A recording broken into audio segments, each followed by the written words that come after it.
The UN General Assembly voted overwhelmingly Thursday to denounce President Donald Trump's recognition of Jerusalem as Israel's capital, largely ignoring Trump's threats to cut off aid to any country that went against him.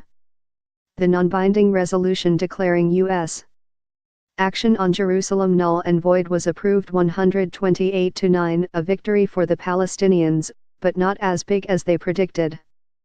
Amid Washington's threats, 35 of the 193 UN member nations abstained and 21 were absent.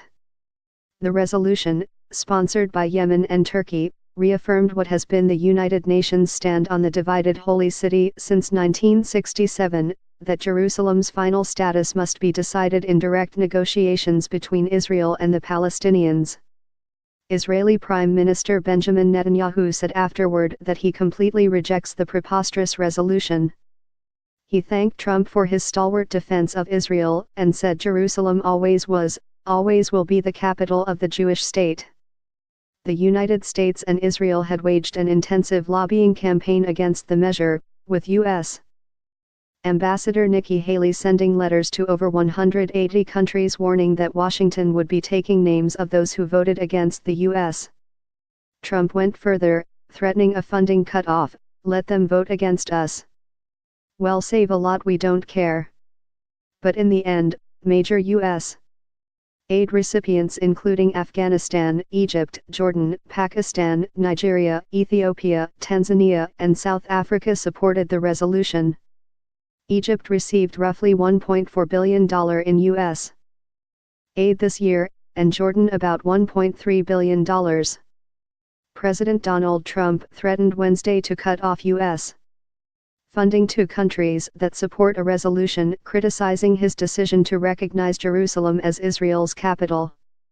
"Well, save a lot, we don't care," he said, alluding to U.S. aid. The president strongly supported U.S. Ambassador Nikki. President Donald Trump threatened Wednesday to cut off U.S. funding to countries that support a resolution criticizing his decision to recognize Jerusalem as Israel's capital. "Well, save a lot, we don't care," he said, alluding to U.S. aid. The president strongly supported U.S. Ambassador Nikki.